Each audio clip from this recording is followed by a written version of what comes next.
wabarakatuh.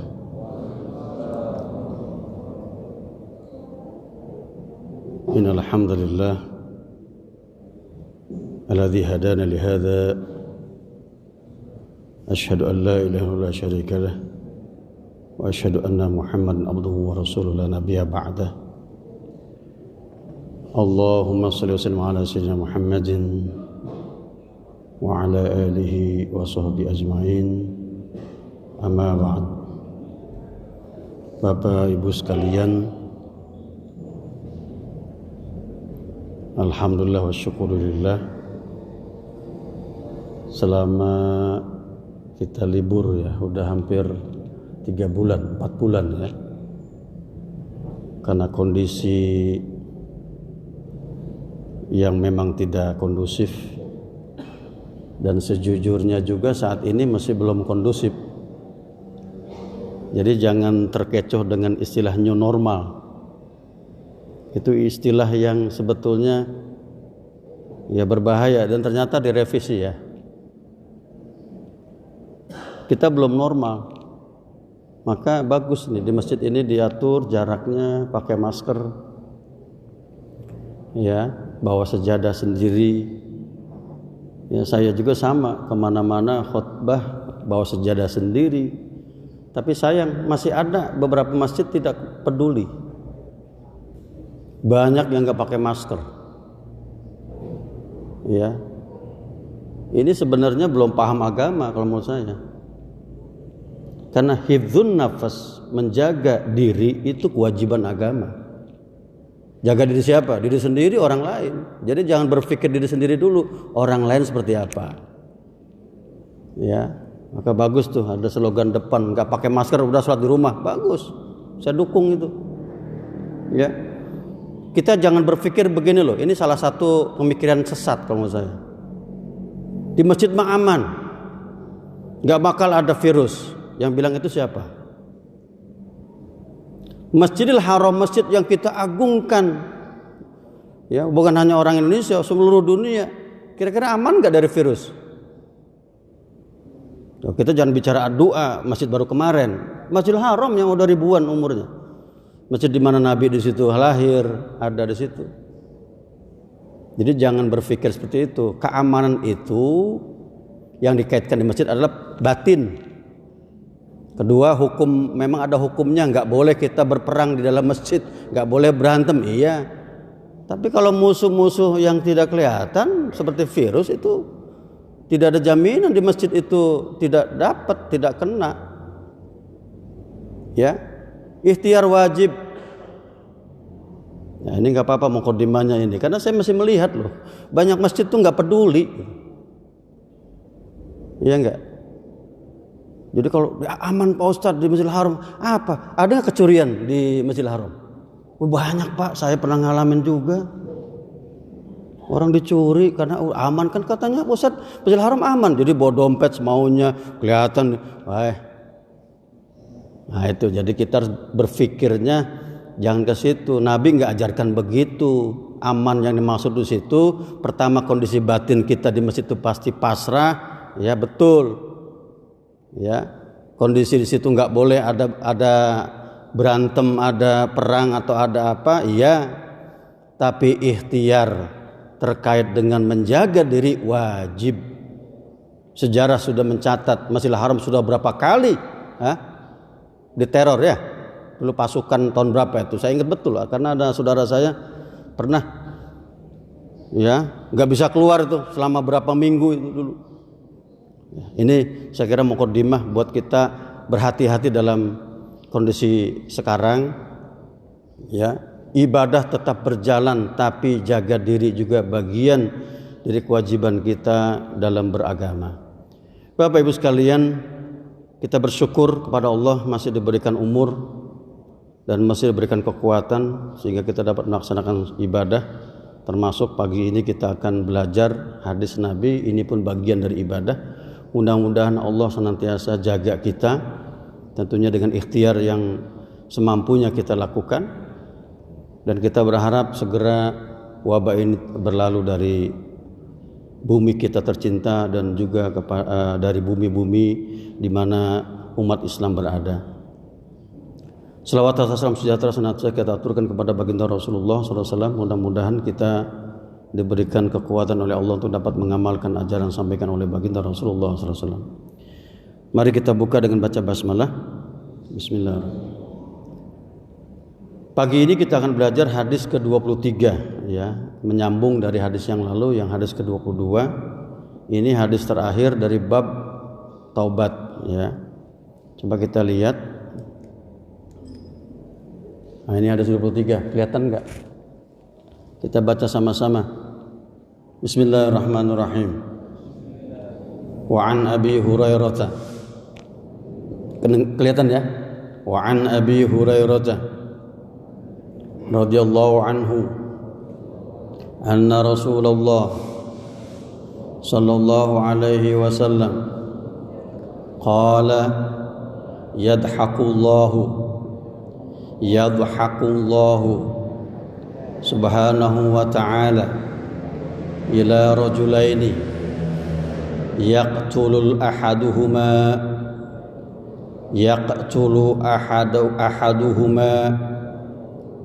al-akhara yadkhulanil jannah yuqatilu hadha fi sabilillah fayuqtalu ثم يتوب الله على القاتل فيسلم فيستشهد muttafaqun alaih. Hadis ini hadis yang ke-23. Kalau lihat artinya ini ya, diriwayatkan dari Abu Hurairah radhiyallahu anhu bahwasanya Rasulullah bersabda, Allah Subhanahu wa taala tertawa. Nah, jadi kalau kita lihat dari Arabnya memang iya, yadhaqullahu, Allah tertawa. Nanti kita jelaskan dimaksud tertawa apa. Ira rajulaini, kepada dua orang laki-laki. Kok laki-laki? Karena memang biasanya yang berperang itu laki-laki, meskipun ada yang perempuan ya. Di dalam sejarah Islam itu ada yang berperang, bahkan sebagian ada yang ikut andil dalam merawat ya, tim kesehatan ya. Yaqtulu ahaduhuma, salah seorang mereka membunuh al-akhar, yang lain, kan dua tuh, yang satu bunuh yang lain. Yadkhulanil jannah, dua-duanya masuk surga. Coba. Padahal di bab niat kita sudah belajar hadis apa? Al-qatil wal maqtul finnar ya. Yang membunuh dan yang dibunuh dua-duanya masuk neraka. Nah, itu sudah kita jelaskan. Kenapa kok dua-duanya masuk neraka? Karena dua-duanya muslim, yang satu niat membunuh, yang kedua juga sama, cuman keduluan yang kedua itu. Kalau enggak keduluan dibunuh, dia pasti yang ngebunuh yang pertama. Nah, kan gitu. Ini berbeda nih. Nanti kita jelaskan coba. Yadkhulanil jannah, dua-duanya masuk surga. Yuqatilu hadza fi sabilillah, yang pertama membunuh ya, fi sabilillah, fayuqtal, maka dia terbunuh. Jadi pengertiannya dua ini, yang satu kafir, yang satu muslim, yang satu jihad fi sabilillah. Kebetulan yang membunuhnya ini, yang kedua ini orang kafir, maka yang muslimnya terbunuh. Kalau terbunuh berarti apa? Matinya mati syahid. Fayuqtal, maka dia terbunuh, gugur. Setelah selesai perang, nah ini yang kafir yang membunuh tadi pejuang muslim ini apa? Tsumma yatubullahu 'alal qatil fayuslim, kemudian dia Allah berikan ampunan. Kenapa? Berupa dia masuk Islam. Ya, fayuslim, maka dia masuk Islam, fayustashhad, kemudian ikut berperang, gugur juga dalam medan perang. Jadi dua-duanya masuk surga. Kejadian enggak di zaman Nabi? Kejadian Pak, banyak. Khalid bin Walid pernah juga berperang melawan Islam ya, ketika perang Uhud, dia jenderalnya malah. Kemudian ternyata dia kemudian masuk Islam, tapi sayangnya dia tidak gugur dalam medan perang. Tapi selain Khalid banyak yang gugur di medan perang. Ya, dulunya dia orang kafir. Ya. Coba kita pahami hadis ini. Nah, hadis ini muttafaqun alaih tadi disebutkan, diriwayatkan oleh Imam Bukhari dan Muslim. Muttafaq itu artinya yang disepakati oleh keduanya. Kalau sudah dikatakan muttafaqun alaih berarti hadisnya ada di Sahih Bukhari maupun di Sahih Muslim, itu muttafaqun alaih. Kalau cuman Bukhari saja berarti nggak ada di Sahih Muslim. Kalau Muslim saja berarti tidak ada di Bukhari. Tapi kalau muttafaqun alaih disepakati kesahihannya oleh keduanya, artinya ada di Sahih Bukhari juga ada di Sahih Muslim. Coba kita cek. Nah, ini ada. Di Sahih Bukhari, Imam Bukhari ini mengeluarkan hadis ini dengan nomor nih 2671, Babul Kafir. Coba judulnya ini Imam Bukhari luar biasa. Babul Kafir, bab tentang orang kafir, yaqtulul muslima, membunuh seorang muslim. Ya kan jelas tadi kan. Tsumma yuslim, kemudian dia masuk Islam, ya, fayusaddad, kemudian menjadi orang yang lurus, ba'd wa yuqtal, dan dia gugur dalam medan perang. Ini judulnya udah menjelaskan makna. Itu Imam Bukhari judulnya, bab dari hadis yang dimaksud. Yang kedua Imam Muslim dalam Sahih. Imam Muslim pasti ada kalau muttafaqun alaih itu. Dengan lafaz yang sama saya cek. Dengan nomor hadis 128, Babu bayanu rajulain. Babu bayani rajulaini yaqtulu ahaduhumal akhar yadkhulanil jannah. Nah, Imam Muslim letter luck ya. Bab yang menjelaskan dua orang yang membunuh yang satu terhadap yang lain, kedua-duanya masuk surga. Ini letter luck sama dengan hadis. Tapi kalau Imam Bukhari beda kan? Makanya para ulama jujur kalau ingin paham tentang maknanya lebih banyak larinya ke Imam Bukhari. Imam Bukhari ini lebih unggul dalam memberi pemahaman terkait hadis. Ya masing-masing punya kelebihan. Hadis ini ada juga di kitab Sunan Nasai. Kalau dibilang Sunan Nasai berarti Sunan Nasai As-Sughra ya, atau Al-Mujtaba. Sunan Nasai ada dua, ada Sunan Al-Kubra, yang kedua ada Sunan As-Sughra. Sunan Kubra itu yang enggak masuk Kutubus Sittah. Kitab 6 enggak masuk, yang masuk Kutubus Sittah itu Sunan Sughra atau Al-Mujtaba. Karena yang Sughra lebih diselektif, sedangkan yang Kubra ini banyak sehingga banyak yang hadis-hadis dhaifnya. Nah, itu harus tahu juga itu. Jadi kalau dibilang di Sunan Nasai itu biasanya indikasinya ke Sunan Sughra. Nomor hadis Raqmul hadis 3166 ya. Ini babnya apa? Ijtima'ul qatil wal maqtul. Nah, coba lihat. Judulnya beda lagi. Hadisnya sama, tapi mengasih judul Ijtima'ul qatil wal maqtul fi sabilillah, pertemuan atau kumpulnya antara pembunuh dan yang dibunuh fi sabilillah, ya sama-sama jalan Allah, fil jannah, di dalam surga. Yang membunuh di surga, yang terbunuh di surga. Ini kan beda dengan yang tadi saya jelaskan. Al qatil wal maqtul finnar, yang bunuh dan yang terbunuh di dalam neraka. Nah, beda dengan ini, jelas. Saya temukan juga di Imam Malik Muwatta ya. Raqmul hadis 1673 nomor hadisnya. Babus syuhada fi sabilillah, judulnya beda lagi. Bab tentang syuhada, para syahid fi sabilillah, di jalan Allah. Dan terakhir, ya masih banyak, cuman saya ambil yang di dalam kitab 9 aja. Yang terakhir Imam Ahmad dalam Musnad Raqmul hadis 8448, kulluhum an Abi Hurairah, semuanya jalurnya dari sahabat Abu Hurairah. Ini hadisnya sudah jelas sahih. Siapa Abu Hurairah? Sudah saya jelaskan ya. Ya. Kalau kita temukan ini saya ambil dari kitab Tahdzibut Tahdzib dengan Usdul Ghabah fi Ma'rifatis Sahabah ya. Di sini katakan apa? Abu Hurairah Ad-Dusi Al-Yamani. Dus itu kabilah ya. Biasanya diambil dari nama leluhur, nama klan. Al-Yamani Yaman, sahibu Rasulillah sallallahu alaihi wasallam, sahabat Rasulullah, wa hafidzus sahabah. Nah, ini harus dicatat. Wa hafidzus sahabah. Ya. Dia ini sahabat yang paling hafal hadis.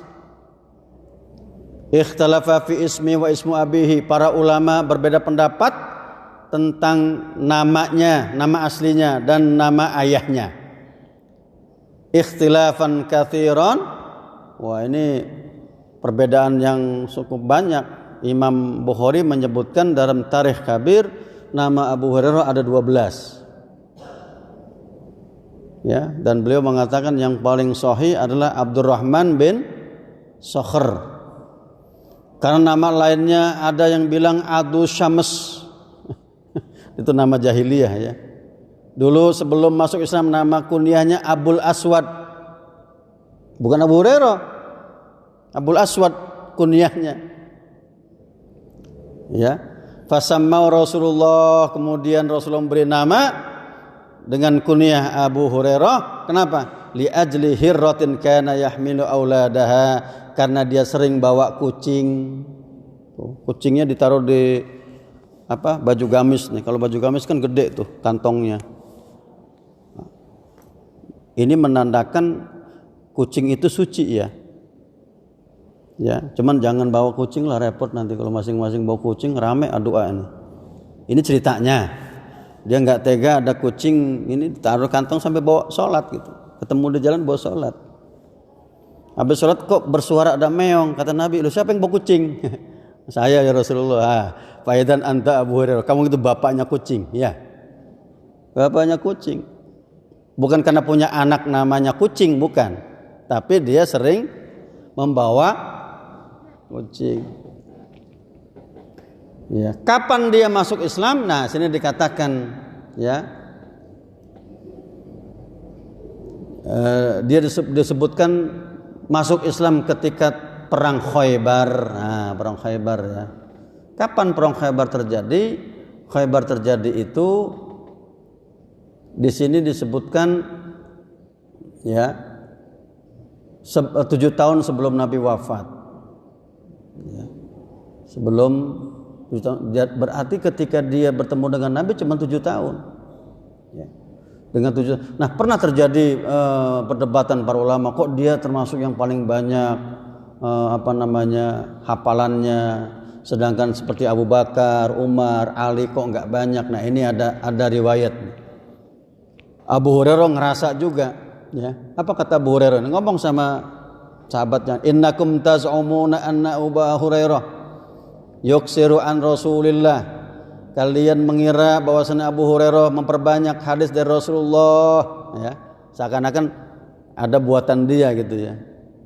Abu Hurairah bersumpah, wallahil mau'id in kuntu imra'an miskinan. Ketahuilah wahai para sahabat, aku ini seorang miskin. Ya, usahibu Rasulillah sallallahu usahibu Rasulullah sallallahu, aku menemani baginda Rasul ala mala'i batni, karena Rasulullah itu menjamin makannya saya. Kemana-mana dia ketemu Nabi, terutama di majlis. Wa kana al-muhajiruna yushgiluhum as-safaq bil aswaq, sedangkan kaum muhajirin yang pertama masuk Islam yushgiluhum banyak sibuk dengan perniagaan di pasar. Wa kanatil amsar yushkiluhum al-qiyam al-amwalihim, sedangkan kaum Ansor sibuk dengan pertaniannya, maka semuanya sibuk. Aku enggak punya apa-apa, mau nyawah enggak ada sawah, mau dagang enggak punya modal. Dah saya belajar aja sama Nabi. Jadi gitu alasannya tuh. Karena orang Ansor itu memang petani ya, kita harus ingat. Beda karakter loh ya, petani dengan pedagang. Ya, beda enggak? Lebih jujur mana, petani apa pedagang? Oh, saya tanya, oh petani ya? Yang jawab bukan saya ya. Biasanya kalau pedagang ini pinter Pak. Banyak hilah, banyak apa hilah itu apa namanya? Ya banyak trik. Ya, Ansor itu petani, Muhajirin itu pebisnis, bisa kira begitu. Maka yang menguasai kekayaan di Madinah itu kemudian tuh orang-orang Muhajirin, Pak. Tahu Utsman bin Affan orang mana? Orang Muhajirin apa Ansor? Muhajirin. Itu wakafnya sampai sekarang masih ada. Ya. Konon seperti perusahaan Ar-Rajhi itu juga investasinya dulu dari wakafnya Affan, Utsman bin Affan. Dia ada kawan saya tahun lalu meneliti tentang perwakapan di Saudi. Luar biasa. Coba bayangkan wakafnya Utsman bin Affan dari zaman kapan dulu itu sampai sekarang masih ada. Kalau di kita berapa lama bertahan wakaf itu? Bertahan lama enggak? Kadang-kadang wakaf kebun buat masjid besok udah beda generasi, udah pindah alamat itu, pindah orang. Iya. Saya ngalami gitu, Pak. Saya dulu punya yayasan itu, wakaf, ada yang wakafin, tapi karena enggak dirawat kali ya. Enggak diurus, enggak di-manage dengan baik. Akhirnya apa? Pindah tangan. Nah, dan perlu diketahui ya, sekolah-sekolah selevel Al-Azhar yang di Mesir sampai sekarang itu bertahannya karena wakaf. Kami dulu dibayar oleh Al-Azhar, gratis sekolah itu. Mana ada gratis? Kuliah dari S1 sampai S3 gratis. Dari mana Al-Azhar punya wakaf? Cuman beberapa tahun terakhir ternyata wakaf-wakafnya banyak akuisisi diambil alih oleh pemerintah. Nah, ini musibah jadinya. Akhirnya bayar sekarang ya, Pak. Jadi wakaf ini luar biasa banyak ini. Nah, ini makanya dijelaskan di sini Abu Hurairah ya banyak belajar dengan Nabi ya. Kenapa yang lain-lainnya tidak ya? Karena mungkin masih sibuk dengan urusan yang lain. Dan beliau wafat pada tahun ya di sini dikatakan 58, ada yang mengatakan 59 dalam umur 78 tahun ya. Gitu ya, sekilas saja. Kita coba pahami hadis ini. Yadhaqullahu ila rajulain wa fi riwayatin Nasa'i min tariq Ibnu Uyainah an Abi Zanad an Allah ya'jabu min rajulain. Dalam riwayat lain dijelaskan bukan dengan kata yadhaq tapi ya'jab. Beda itu. Yadhaq itu tertawa, tapi kalau ya'jab terheran-heran. Saya mau tanya, biasanya kalau ketawa itu indikasinya apa? Ada indikasinya enggak? Kenapa dia ketawa? Biasanya apa ketawa itu? Gembira apa sedih? Hah? Ada enggak orang dapat hadiah 2 miliar ketawa ya? Pasti ya. Atau terbalik nangis? Ada yang nangis ya? Ada. Tapi kalau ketawa biasanya sedih apa senang? Senang ya. Nah. Disinilah ulama bilang ketawa di sini bukan hakikat. Allah nggak mungkin ketawa kayak kita, itu harus paham gitu loh. Ya, karena Al-Quran sudah mengatakan laisa kamitslihi syai'un. Allah tidak akan ada yang bisa menyerupainya dari makhluk-makhluknya. Tapi ini ungkapan kiasan. Yadhaq di sini pengertiannya ridho maksudnya. Coba kita lihat. Dalam riwayat lain disebutkan ya'jab, terheran-heran, terkagum-kagum. Ya. Qala al-Khattabi, Imam Khattabi berkata, ad-dhahik alladhi ya'taril bashar indama yastafkhifumul farah awit tarab. Nah, biasanya yang namanya ketawa, kata Imam Khattabi, ini ulama hadis ini. Beliau mensyarah kitab Sunan Abi Daud. Yang namanya ketawa yang dialami manusia biasanya terkait karena saking gembiranya. Nah, gembira. Tidak ada orang ketawa sedih itu. Berarti aneh itu. Berarti ketawa itu biasanya ya senang, tapi jangan sering-sering ketawa, apalagi ketawa yang tidak jelas. Ketawa sendirian di jalan itu enggak sehat malah. Ya. Jadi ketawa itu ada temennya, Pak. Melihat orang ketawa boleh. Tapi juga ada makomnya, ya. Ghairi jaiz 'ala Allah, dan ketawa secara ya maknawi tadi enggak boleh. sebetulnya kita terapkan kepada Allah. Karena ketawa itu perbuatan manusia. Wa inna ma hadza mathalun, ya. Sesungguhnya kiasan.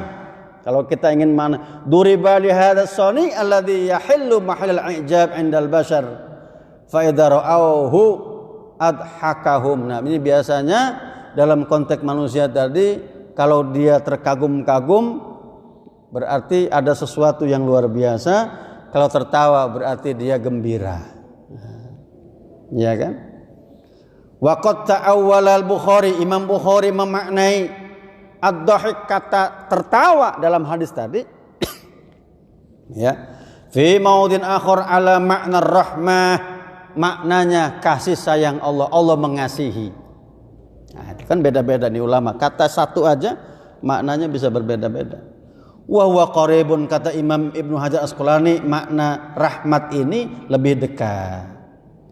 Wa ta'wilu ala makna ridho aqrab, begitu juga kalau dimaknai kata-kata yadhak atau tertawa tadi maknanya ridho, maka lebih dekat lagi. Kalau begitu apa artinya? Fa inna dhahika yadullu ala ridho wal qabul. Sesungguhnya tertawa yang dimaksud di sini adalah ridho dan menerima. Kan ridho kan menerima. Ini yang penting, Pak. Karena bagi Allah itu yang terakhir ending perbuatan kita apa? Makbul, diterima. Karena ada yang sahih, ghairu makbul. Ya, ada yang sah tapi enggak diterima, ada. Siapa itu? Perbuatan-perbuatan ibadah karena riya itu sah secara hukum syariatnya, tetapi belum tentu diterima. Ini ridho wal qabul, ya, dicintai, disukai dan diterima. Nah, ini dia ya. Dipahami di sini ya, diterima. Baik, kita lanjutkan. Yadkhulanil jannah. Nah, dua-duanya masuk surga. Ya, dua-duanya masuk surga. Zada Muslim min tariq Hammam an Abi Hurairah, dalam riwayat lain Imam Muslim ada tambahan dialog di situ. Apa? Qalu kaifa ya Rasulullah? Sahabat bertanya, bagaimana dua-duanya bisa masuk surga? Yang satu ngebunuh, yang satu dibunuh. Karena mereka memahami ada hadis lain yang menjelaskan al-qatil wal maqtul finnar. Yang membunuh dan terbunuh dua-duanya masuk neraka. Sudah kita jelaskan bahwa dua-duanya masuk neraka itu karena dua-duanya muslim. Ya. Kedua-duanya juga saling ingin membunuh. Bukan fisabilillah, tapi karena apa? Karena hawa nafsu. Hati-hati nih. Karena saya baca ada hadis Nabi yang panjang ya, dan pernah saya tulis itu. Ada satu majalah di Jakarta saya tulis tentang ada 6 tanda kematian umat. Yang Nabi bilang badiru bil a'mali sittan. Ada bilang badiru bil mauti sittan. Kata Nabi, segeralah kalian mati sebelum datang 6 perkara. 6 perkara apa? Apa yang pertama? Imratus sibyan, imratus sofaha, kepemimpinan orang-orang bodoh, kepemimpinan ya orang-orang apa? Anak-anak. Kata Imam Ibnu Hajar, yang dimaksud Nabi imratus sibyan itu pemimpin anak-anak bukan umurnya, tapi pemimpin yang tidak punya kecakapan memimpin dan tidak layak memimpin jadi pemimpin. Musibah itu sebetulnya. Maka ke depan kalau mau milih pemimpin dalam pemilihan, pilih yang kita tahu orangnya, bukan karena kita tahu duitnya banyak, bukan. Karena salah satu musibah kata Nabi, pemimpin yang tidak cakap. Ini dia. Dan yang menjadi korban siapa? Kita. Ya. Kita, Pak. Maka yang kedua apa kata Nabi itu? Kasratus surat. Banyak aparat yang menyalahgunakan kekuatannya untuk membunuh atau menyiksa sesamanya. Ya. Coba kita lihat aja sekarang kejadian gitu, banyak sekali. Dia lupa kalau dia juga dari rakyat, dia juga orang kita. Yang ketiga apa kata Nabi? Banyak yang mutus silaturahim, gampang membunuh gara-gara sepele. Ketika orang membunuh saudaranya berarti dia sudah memutus tali silaturahim. Bahkan dalam hadis Nabi yang namanya membunuh bukan hanya memutus silaturahim, tapi dia menghalangi warisnya. Paham enggak? La yarisul qatil al-maktul.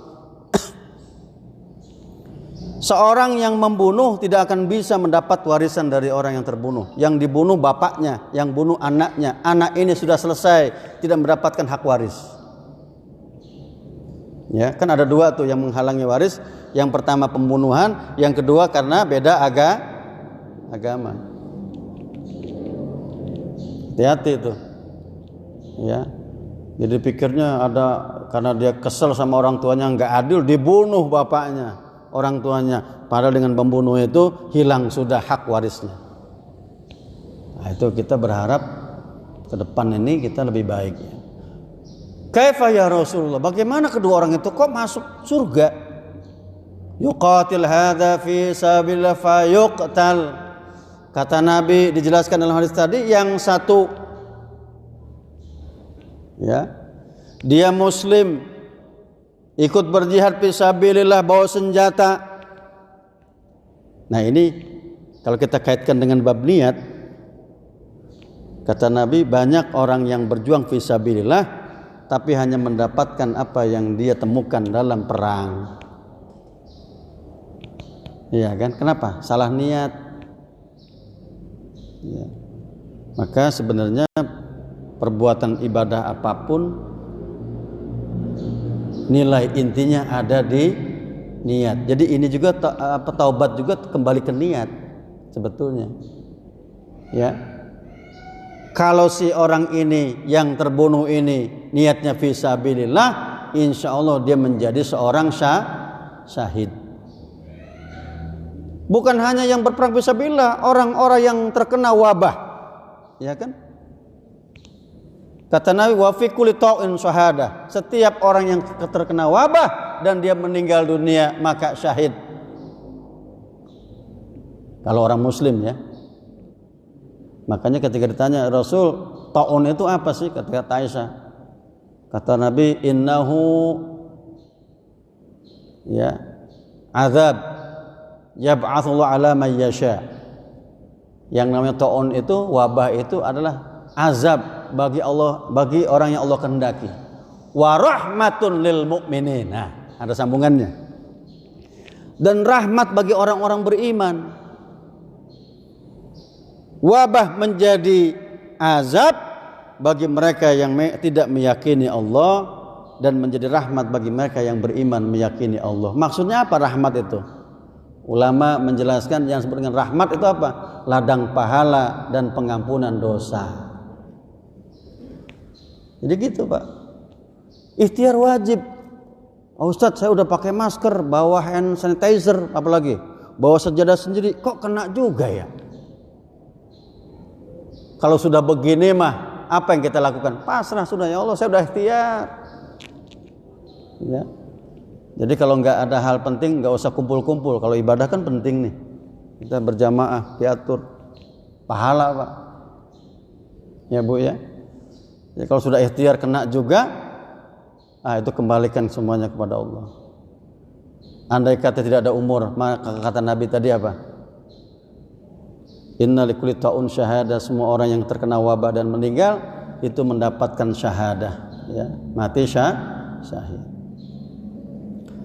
Bahkan dalam riwayat lain, ya, Imam Hammam ini menyebutkan bukan fayudkhilanil jannah, bukan. Tapi apa? Fayalijul jannah. Beda, maknanya hampir mirip tapi beda. Fayalijul jannah. Yalij itu artinya dekat benar dengan surga. Masuk dalam surga. Makanya ada ayat Al-Qur'an terkait dengan siang dan malam, apa? Yulijul laila fin nahari walijul nahara fil lail.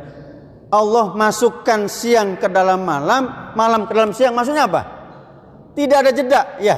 Pokoknya habis siang pasti malam. Habis malam pasti siang, itu kata ilaj.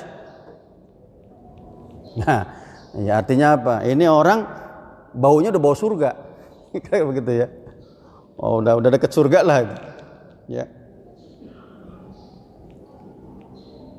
Qala Ibnu Abdul Bar makna hadzal hadis inna ahli ilmi anna al-qatil al-awwal kana kafiran. Makanya Ibnu Abdul Bar mengatakan yang dimaksud oleh Nabi orang yang membunuh itu adalah orang kafir tadinya. Sedangkan yang terbunuh adalah orang muslim. Ya. Kata Ibnu Hajar beda lagi. Qultu wa huwa alladhi istanbatahu al-Bukhari fi tarjamati. Itu yang dimaksud Imam Bukhari. Walakin la mani'a ay yakuna musliman li'umumi qawlihi thumma yatubu Allah 'alal qatil.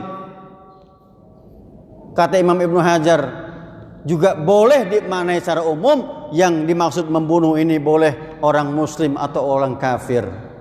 Boleh dua-duanya. Artinya apa?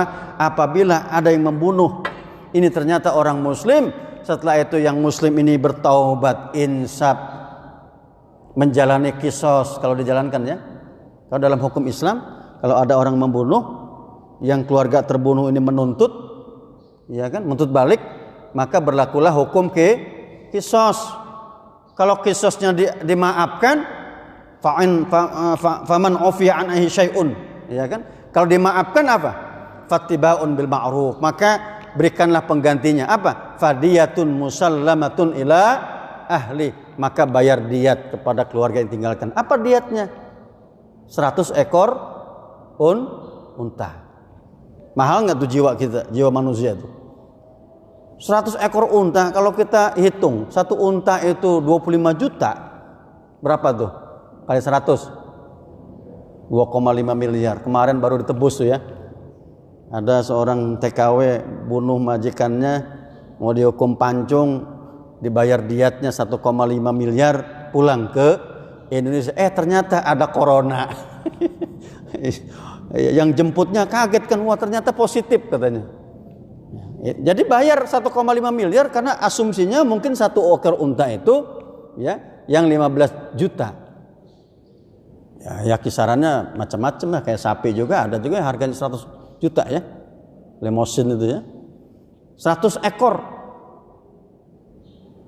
Kalau seorang muslim yang membunuh ini berdasarkan pemahaman Ibnu Hajar nih, dia udah ngebunuh saudaranya nih. Saudaranya nggak bersalah. Mungkin karena dia ya ada semacam iri, ya, dengki. Ya. Kalau saudaranya yang dibunuh ini tidak ada maksud membunuh, maka termasuk dia syahid. Sama halnya kata baginda Nabi, orang yang membela hartanya kalau mati itu syahid, Pak. Karena kan dalam agama itu ada aturannya, ada menjaga harta, pertama menjaga agama, kemudian menjaga diri, menjaga harta, menjaga keturunan dan seterusnya, itu ada kaidah-kaidahnya. Paling tinggi agama. Seandainya ada seorang muslim dirampok rumahnya, yang rampoknya juga muslim, ya. Dia jaga mati-matian hartanya, terbunuh, mati syahid dia. Yang ngebunuhnya ternyata insaf, tapi harus dikisos dulu kan gitu, kecuali dimaafkan. Lah kalau yang insaf ini muslim ini sudah dikisos, maka dia pun termasuk yang diampuni oleh Allah SWT. Insya Allah juga masuk surga. Ini pemahamannya Ibnu Hajar Al-Asqalani, bahwa yang membunuh gak mesti harus orang kafir, orang muslim juga masuk dalam kategori hadis ini. Ya, ini Imam Ibnu Hajar Al-Asqalani mengatakan begitu. Ya. Jadi wa innama yamna' dukhula misli hadha man yadhhab ila anna qatilal muslim amdan la tuqbal lahu taubah. Ini Ada ulama yang mengatakan kenapa orang Muslim nggak termasuk dalam hadis ini, karena sebagian ulama berpendapat seorang Muslim yang membunuh saudaranya dengan sengaja tanpa ada hukum syariat di situ, maka lantuk bal taubatu, enggak diterima taubatnya sampai dia melaksanakan kisos atau dimaafkan oleh keluarganya dengan membayar diyat. Ya. Nah, ini sudah jelas nih. Ada juga yang berpaham gitu ya. Wa yu'aidul awwal innahu waqa'a fi riwayati hammam thumma yatubullahu ala al-akhar fayahdihi ya ilal Islam. Yang lebih kuat sebetulnya dari pemahaman ini apa yang disampaikan Imam Bukhari, bahwa yang dimaksud pembunuh yang pertama itu adalah orang kafir, fayahdihil Islam, karena ada riwayat lain menyebutkan fayahdihi ilal Islam, dan diberikan hidayah ke dalam Islam. Ya. Nah, Imam Abdul Bar di sini dikatakan, ini saya kasih tulisan besar di bawahnya itu. Qala Ibnu Abdul Bar yustafadu min hadzal hadis anna kullaman qutila fi sabilillah fahuwa fil jannah. Dari hadis ini kata Ibnu Abdul Bar, kita bisa mengambil pelajaran bahwa setiap orang yang terbunuh fi sabilillah fahuwa fil jannah, ganjarannya surga. Kata-kata terbunuh loh ya, kutila. Kalau dalam ilmu tata bahasa Arab majhul. Majhul itu maksudnya apa? Tidak dijelaskan pembunuhnya. Artinya apa? Umum. Bisa terbunuh karena senjata, ya. Bisa terbunuh karena apa? Kecelakaan. Ya, ditabrak orang. Bisa dibunuh karena tadi wabah, ya. Bisa terbunuh karena sakit. Loh, orang sakit bisa nggak fisabilillah? Bisa, Pak. Nah, itulah yang terjadi sama Khalid bin Walid. Khalid kan nangis sebelum dia meninggal. Ya Allah, kenapa saya ini sudah berpuluh-puluh kali perang dan saya berharap mati di medan perang, ternyata saat ini saya akan mati di atas kasur empuk. Itu Khalid. Makanya ada sahabat mengingatkan Khalid, ya, orang yang syahid itu enggak mesti harus di medan perang. Kan Nabi jelaskan zalazil, ya, termasuk gempa, orang yang mati karena bencana alam, gempa, wal gharaq, orang yang tenggelam, ya, wal harik, orang yang kebakaran, termasuk perempuan-perempuan yang mati melahirkan, minas syuhada, itu juga masuk dalam kategori orang-orang syahid. Memang hukumnya berbeda dengan syahid di medan perang terkait dengan apa? Pengurusan jenazah. Ya. Kalau yang mati syahid itu, Pak, dikubur apa adanya. Enggak dimandikan, tidak disolatkan. Udah dikubur gitu aja. Dengan darah-darahnya. Ketika ditanya sahabat Nabi, kenapa ini mereka tidak dibersihkan biar darahnya menjadi saksi di hadapan Allah Subhanahu wa taala ini. Maka tidak ada sholat, tidak ada kafan, itu apa adanya. Itu yang benar yang saya tahu dari peristiwa-peristiwa perang Badar, perang Uhud, segala macam. Nah, cuman kalau yang tidak berperang fisabilillah, ya tetap berlaku hukumnya sebagaimana biasa, ada dimandikan, apalagi dikafani, disolatkan.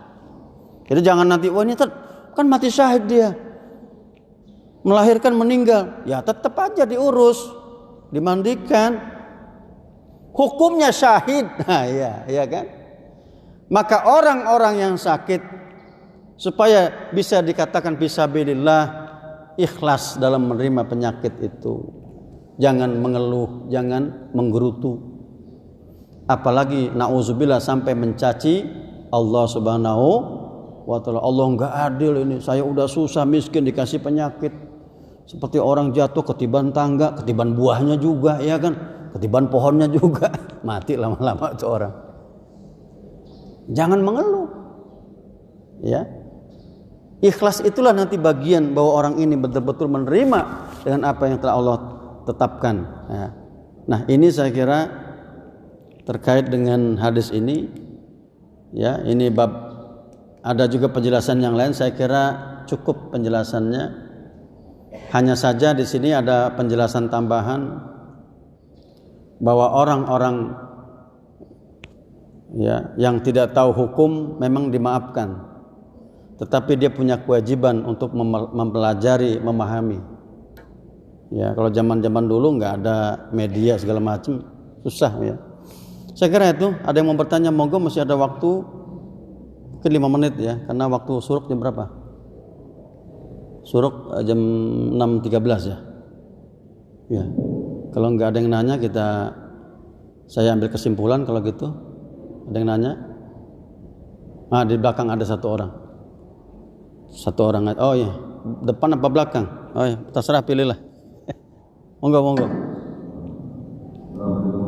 Salam.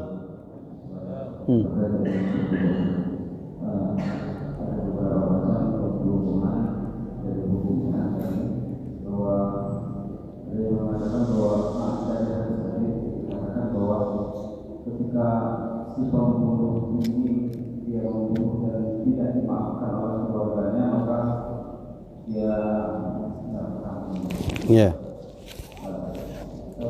kasus mungkin ada seorang preman yang dia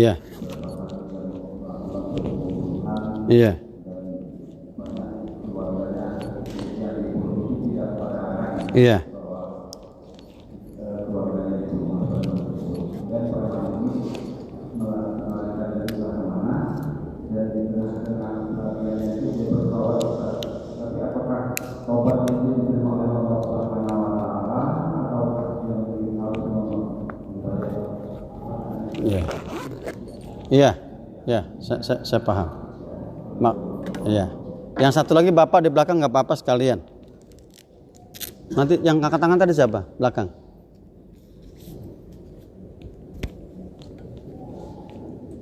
Oh, nggak ada. Oh ya udah cukup satu aja kalau nggak ada. Tadi saya lihat di dalam hadis Riyadhus Shalihin pernah ya saya jelaskan juga, ada seorang yang membunuh 99 orang, iya kan? Itu ternyata saya baca di beberapa literatur terjadinya pada zaman Nabi Musa alaihissalam. Dia ingin taubat, datang ke satu kiai ulama ini bilang, "Wah, kamu dosanya kebanyakan, kamu nggak bisa diampuni dosanya, udah masuk neraka lah." Dibunuhlah nih, ini ulamanya ya, jadi 100 ya. Nah, terkait dengan ini,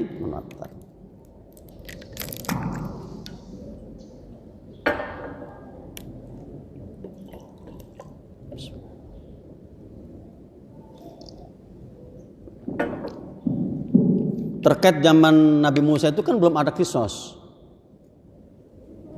Ya, sehingga yang disampaikan dalam hadis itu kan sekedar dia minta ampun kepada Allah. Belum ada kisos. Nah, di kita ini ada kisos. Walakum fil kisosu hayatun ya ulil albab. Di dalam menerapkan hukum kisos sebetulnya ada jaminan kehidupan buat kalian. Kenapa? Orang nggak gampang-gampang ngebunuh, ya kan? Lah sekarang kalau dia ternyata preman, Pak Ustadz, kalau dia Muslim, berarti dia kena kisos.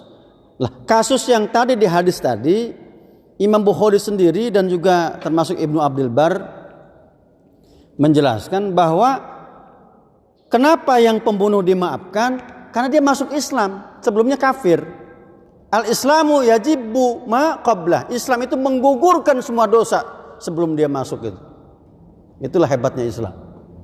Dulu dia sebelum Islam pernah ngebunuh orang, dia pernah mungkin mohon maaf ya berzina, dia pernah mungkin makan makanan yang haram. Insaf masuk Islam maka gugur dosa-dosanya yang sebelumnya. Tapi di saat dia Islam tidak.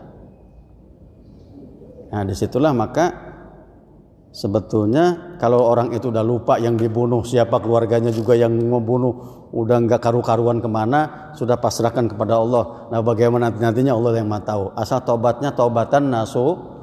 Karena ada hak Adamnya di situ. Hak Adamnya apa? Kita minta kerelaan orang yang keluarga terbunuh kan. Wih, Saya melihat di berbagai tayangan itu ketika pengadilan, ya belum aja pengadilan, rekonstruksinya. Ketika melihat rekonstruksi anaknya yang perempuan dibunuh sedemikian rupa, marah betul itu. Iya. Jauh dari bisa memaafkan tuh kayaknya. Itulah Islam datang, ada kisos. Apa kisos?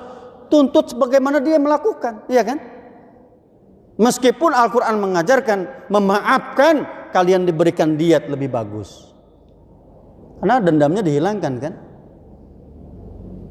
Karena ketika orang itu dikisos, dihukum mati yang membunuhnya, bisa menghidupkan yang dibunuh enggak? Enggak akan bisa.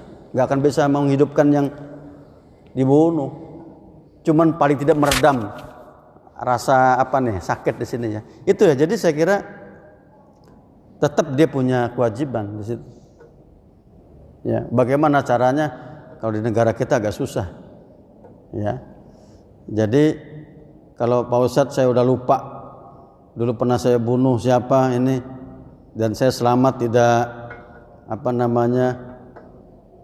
ditangkap segala macam, maka ada dua opsi. Ya dia ngomong kalau memang tahu keluarganya dan harus siap resiko. Itu kalau ingin diampuni semuanya. Tapi kalau belum siap berarti taubatnya belum penuh, belum sempurna. Ya. Ya kalau nggak tahu siapa yang dibunuhnya segala terus sudah lupa, sudahlah kembalikan kepada Allah. Ya, kembalikan kepada Allah. Saya kira itu yang bisa saya jawab ya. Mudah-mudahan cukup nih, udah jam 6 lewat, kalau di jam saya lewat 10 ya. Mudah-mudahan apa yang kita pelajari pagi ini bisa menambah wawasan kita, bisa kita amalkan, dan tentunya kita terus bersabar dan berikhtiar menghadapi wabah saat ini yang masih berlangsung ya. Dan tentunya ya saya berharap juga jamaah sekalian tetap ikhtiar dilakukan semaksimal mungkin. Mari sama-sama kita berdoa kepada Allah. Mudah-mudahan kita senantiasa dilindungi oleh Allah SWT. Astagfirullahaladzim. Astagfirullahaladzim. Astagfirullahaladzim. Allahumma sholli ala sayyidina Muhammad wa ala sayyidina walhamdulillahi alamin. Allahumma fa'na bima 'allamtana wa 'allimna bima yanfa'una warzuqna ilman tanfa'una fid dunya wal akhirah. Allahumma inna nas'aluka ilman nafi'an wa rizqan wasi'an shifaan fid da'in wa saqam.